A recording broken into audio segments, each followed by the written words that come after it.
Hey everybody, welcome back to the Health Bridge. Dr. Pedram Shojai here with Dr. Sarah Gottfried. Hello, Sarah. Hi, Pedram. Hello, everybody. Hey, so we've been doing a lot of talk about all kinds of things, and we've been getting feedback from you guys. And one of the things that kept bubbling up was ADD and ADHD, and what to do about it. And so we're dedicating a show to that. And we want to talk about natural solutions, kind of what's the lay of the land, and how we can go about dealing with this crisis that seems to be kind of a modern crisis that is much more societal and dietary and kind of inflicted upon us by the crazy world we live in. So I'd love to just open it up and back to you, Sarah, and let's play around with this thing. Sure. Well, when I think about ADD, my lens is maybe a little different than most because I think about it in women. I'm a women's health expert. That's kind of my focus. And I think about how, we have this epidemic of boys being diagnosed with ADHD and ADD when they're children. Girls get diagnosed at a much lower rate, although there's some interesting data that women over the age of 40 tend to have more distractibility and more, not ADHD, but more ADD symptoms. So that's one piece that I want to talk about today. And another piece is just to talk about the role of food. I think that we have this fixed action pattern in medicine that doesn't work well for me. I know it doesn't work for you well, Pedram, either. That you take something like a boy who's very distractible in the classroom, he's swatting people, he isn't sort of following the rules. And often that boy will go through some testing and get labeled as ADHD or ADD, and then go down that path of, okay, here's your diagnosis, here's your treatment. That's sort of the party line in mental health.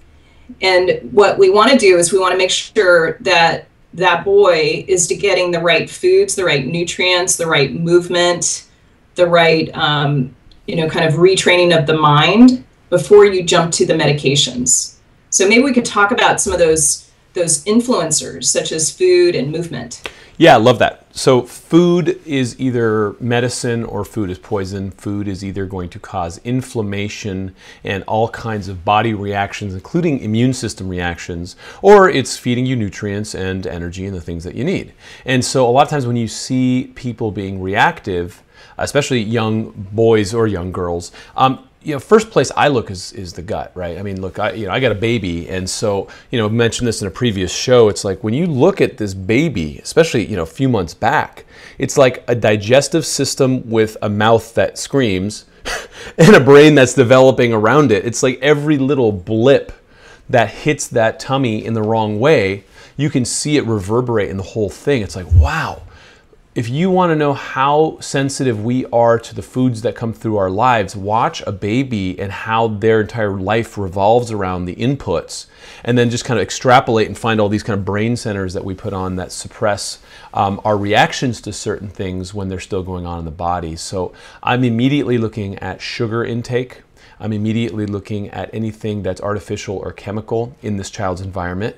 And also one of the things that I'm looking for is whole body movements, which we'll get into. I'd like to stay on food for a quick second because, man, it's so easy to do the right thing, and it seems so hard because everyone is doing the wrong thing. So as a mom, well, it's easier, I guess, for you because you're in Berkeley and I'm in Southern California. You're surrounded by people that are also usually trying to do the right thing. But if you're in Wichita or, somewhere in Nebraska or, somewhere in Florida where everyone's just eating garbage and feeding it to their kids, how do you even step out of that cycle because the kid goes to school and they want that Capri Sun or the what donut or whatever it is the other kids are eating? Yeah, this is such a good point. And, I would say it's even hard in Berkeley and Southern California because my kids get marketed to, right? I mean, we just survived Halloween a short while ago, and I feel like the Wicked Witch of the West, the way that I want to take that candy bag the next morning and cut them off. Really, my ideal would be they get one piece and that's it. Or even better would be they eat pumpkin seeds and no candy at all. But definitely if you look at kind of the A to B arc of a kid eating sugar, it's so easy to see them, you know, kind of as their blood sugar starts to rise and they get sort of energized and rah! And unfocused, and then their blood sugar crashes and they get cranky and irritable, and that's when they sometimes misbehave. So I think it's really important to cut out the sugar wherever you live and to think about the carbohydrates that you're feeding your child. It's not that children need to go on a low carb diet, but I think we want to be careful about giving them the slow burning carbohydrates. You know, the sweet potato fries that are cooked in olive oil or baked in the oven. I just was eating some yucca chips. Okay, Yum. maybe you can only get that in Berkeley, but they're super yummy. But we want to think about these slow burning carbohydrates and getting off the sugar substitutes as well. And then I'm just thinking about Tom O'Brien here, one of our favorite chiropractors who's an expert at gluten. We know that taking gluten out of the diet really helps. Leaky gut is a common problem that we see among people with ADD, and you want to heal that gut. You want to close up those holes. And then kind of along for the ride, often there's a dairy intolerance or a dairy allergy. And I think all of these can contribute to the frat party, the inflammation in the body that can ultimately lead to distractibility, hyperactiveness, etc. So let's talk about protein real quickly, because protein is something that, and I'll check with one of our pediatric friends here, but that as an adult, for every kilogram of body weight, you need 1 gram of protein per day. So if I weigh 60 kilos, I need 60 grams of protein. So if I'm not getting at least 20 in the morning, I'm already starting, you know, behind the ball there. And so a lot of parents I talk to, they'll be like, oh, the kid's doing this and he's, you know, getting bad grades and this, that, and the other. And I'll say, well, what's he having for breakfast? You know, well, he has a banana and yogurt and some cheese. And I'm like, okay, well, that might be 6 grams of protein, maybe 4. And what does he have the rest of the day? And so you start looking at the deficits in protein and how the body reacts. If the brain is telling the body, go get me these amino acids so I could grow this thing called a body for you, and you're not doing it, and you keep filling the body up with food that doesn't act like the food it's asking for, and then all of a sudden you're like, I don't know why this kid's being so fussy. Right? And so there's this whole other component to this fussiness that we see in children that might just be from nutrient deficits. Although the kid might even be pudgy, it doesn't mean that they're not malnourished.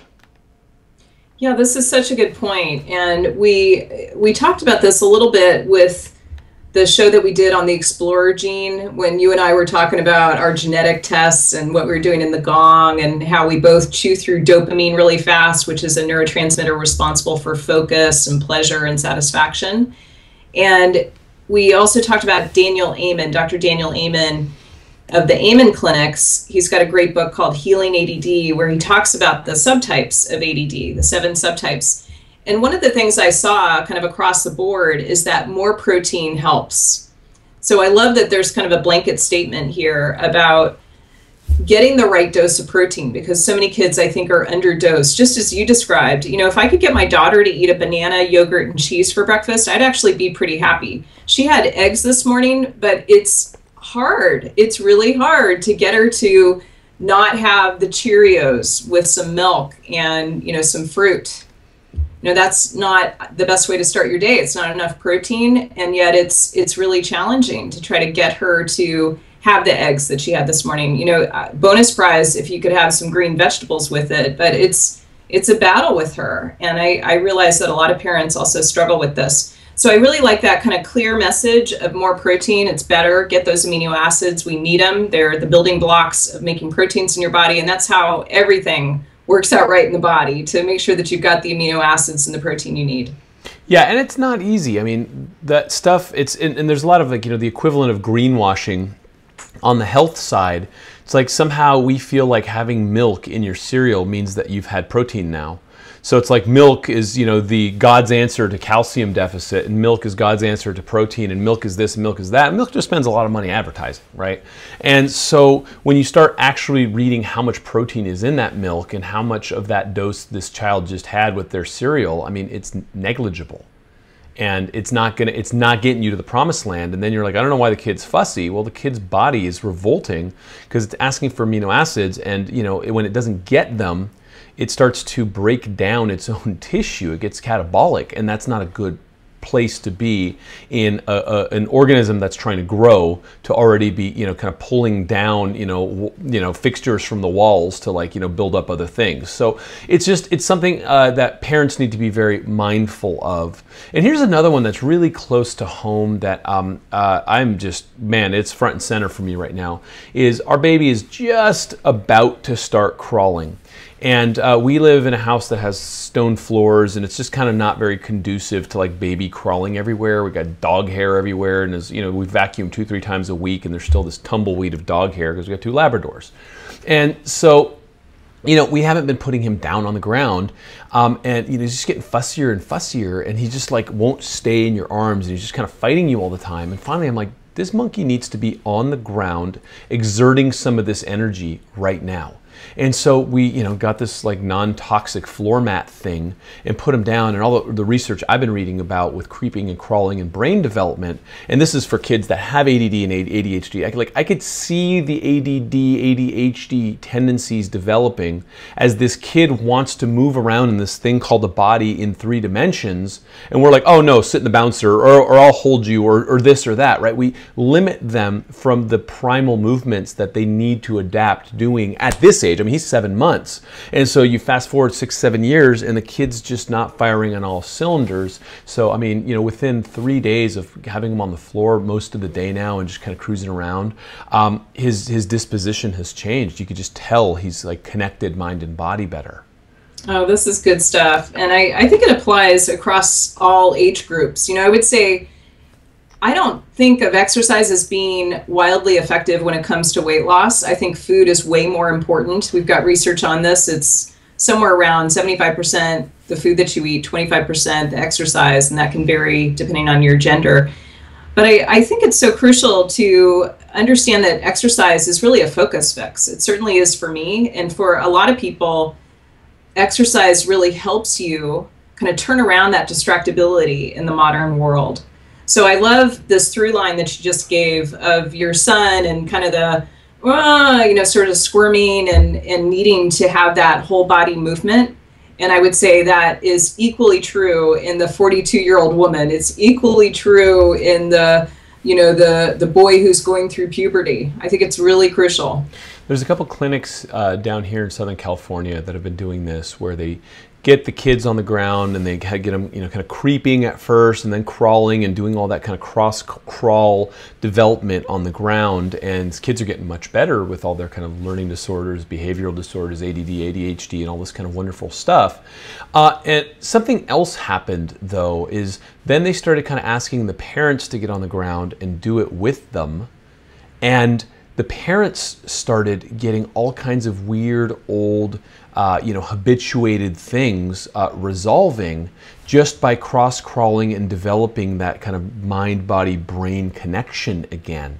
And so it's not to be taken lightly. We live, I mean, if you guys have listened to our show with Abel James about, hacking your environment and really kind of establishing a furniture-free reality so that you can be able to prop yourself up and use your body more and kind of come back to life. It's no joke. It works. And at first it might be a little uncomfortable, but afterwards it's like, wow, you definitely feel better, your mind is working better, and your attention is more honed. So when we start talking about things like ADD, ADHD, and the deficits in focus, if the brain and the body aren't lined up and firing together, good luck. You're going to cruise, you're going to get distracted, and that's going to show up in every facet of your life. So Pedram, I really love this point, especially the benefit to adults. I can kind of hear that meta message of, the family that cross-crawls together, rewires together. Mm-hmm. So can you talk about what this actually is? You're talking about parents kind of getting down on the ground, like on their belly, and doing this sort of contralateral movement. Is that what you're talking about? Can you get a little more specific? Yeah, absolutely. So, I mean, look at how a baby crawls, right hand up, matching with the left knee. It's the cross crawl that is really, you'll see it in animals all the time. You'll see it in the development of mammalian species, and it's the upper and lower, right and left crossing as we move, and that does something across the brain with the sensory motor strip and the corpus callosum and parts of the brain just activating, right? That will allow for the development and the balancing of the brain, especially with the hippocampus and the frontal lobe. So when we're talking about hippocampal development, it is tied with, it's directly opposite to the frontal lobe, and Daniel Amen actually talks about this in the Origins movie, and so I had an awesome opportunity to hang out with him and talk about brains. And when we do this, and we have the hippocampus firing in the body-brain connection happening, the frontal lobe comes on, and for those of you who haven't heard our other shows on this, the frontal lobe, in particularly the prefrontal cortex, is responsible for the negation of impulses, is responsible for higher moral reasoning, it's responsible for saying monkey no when you're about to do something that you oughtn't, like smacking the other kid in the other aisle. And so all of these things are connected, and we go back down to the ground with that, and literally before you can crawl, you can creep. I mean, right now my kid, it's really cute. I mean, he looks like he's been shot in the leg or something. He's like GI crawling because he can't, he hasn't quite figured it out yet. And you're watching him kind of dragging himself on the floor, and every single core muscle is developing. The body is trying to figure out how to move in 3 dimensions. And when we put him in these jumpers and like throw some toys in front of him and be like, all right, shut up, I'm trying to, watch my show, or I'm on the phone, or whatever it is that we're distracted with, it's really to a disservice to that child. So a lot of time on the ground, turn off your phone and get on the ground with them.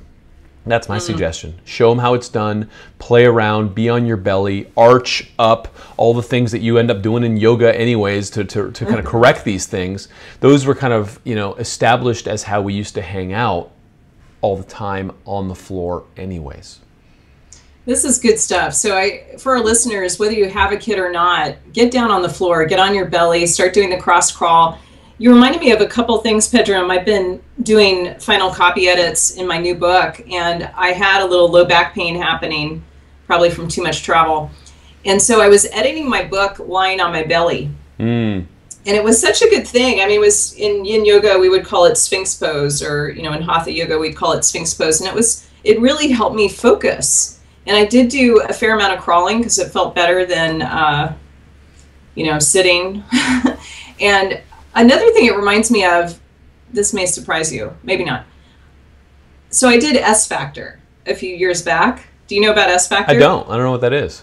Oh, so S Factor was founded by a woman named Sheila Kelly, and it's basically taking the movements of stripping and kind of reclaiming them for the female body and using it as a way of really, not just fitness, but kind of accessing this inner creature. And there's a crawl that you do, kind of this really sexy, slow crawl that you do. So for the women who are listening, who are thinking, okay, I'm not going to crawl. That sounds really nice, Pedram and Sarah, but this show I'm not so sure about. There's many ways that you can crawl. Okay.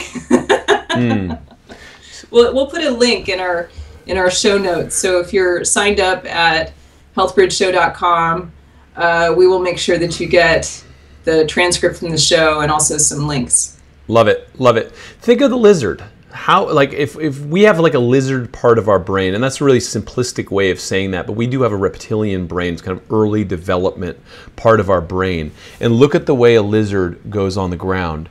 And know that that's kind of the framework for how our nervous system wires up. And then from there, once you've built the first floor and the second floor and the third floor, you keep going to the skyscraper of the prefrontal cortex. But unless we build up sequentially and establish all of these things with the nutrients, with the brain development, with all of the kind of coordinated efforts to build a human the way it's been done for millions of years, and we start skipping steps, all of a sudden we're wondering why the highest functioning part of the brain isn't working in a child that skipped skipped 9 steps, and then we throw Ritalin at them. I mean, it's just an inappropriate way of looking at a lifestyle problem in the modern world, is to overdrug things. And that's me on my soapbox, but there's so many better ways to address this before you go there. Or you go there and then you do these other things and then you start coming down with those drugs. And of course, work with your doctor on this. We're not here to diagnose or treat on the show, but I've been watching this for a very long time, and I've been dealing with this for a very long time clinically. And the ones that get better are the ones that roll up their sleeves and get on the ground and do the Tai Chi or start playing soccer and doing all the things that wire them up again, and they start behaving. And not in like an automaton zombie way. They're just not as crazy reactive, and they're still allowed to be kids. Oh, this is so good. The skyscraper of the prefrontal cortex. I'm going to quote you on that. So I really appreciate this show. I feel like we have been talking about some of the ways to augment maybe the treatment that your child or you've had yourself for ADD. And Pedram, maybe we could do another show on more Eastern approaches, like what comes up when you look at distractibility and hyperactivity, and how do you approach that from a Chinese medicine perspective, or Taoist monk, or Qigong master. So I'm excited for that. I also noticed you didn't take the bait on S Factor, so we'll have to do another show on S Factor to get you to actually talk about it. I want video. Okay, everybody, it was super fun to be with you today. We so appreciate you listening to the show. Hope you enjoyed this conversation about ADHD and ADD, and give us suggestions over at facebook.com/The Health Bridge Show for future topics, and also give us feedback. We watch it. This show is for you. It's really listener driven. That's it. We work for you. All right, guys. We'll see you next time. Okay, bye everybody.